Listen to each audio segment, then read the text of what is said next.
Meanwhile, neighbors in a Muncie neighborhood are at odds this evening over whether police simply went too far in fatally shooting a man with a knife. Our Bruce Kopp tells us why some people there are asking, how will they ever get their kids to trust police officers?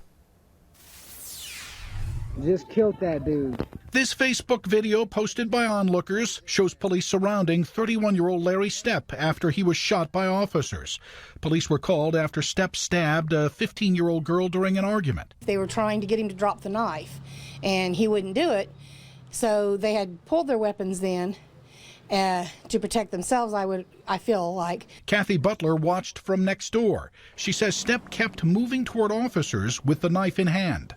When they asked him to drop it again, and he kept coming toward him, they shot him in the leg, and then they said drop the knife, and he wouldn't do it, and that's when they shot him in the chest. Neighbor Kim Brown watched from across the street and says she believes police did not have to shoot. They're trained for all kinds of different things, you know.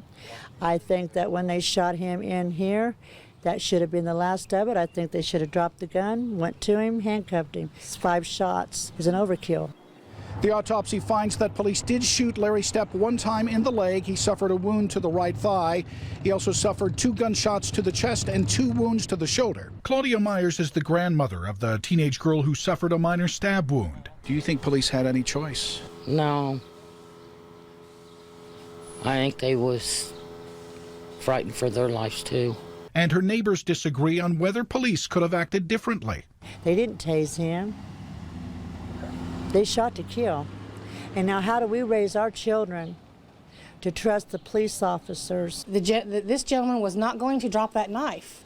And I don't feel like the taser would have done any good, and I just feel like they did their job. Muncie's police chief did not comment on the case today, as state police now investigate how officers responded. In Muncie, Bruce Kopp, Channel 13 Eyewitness News.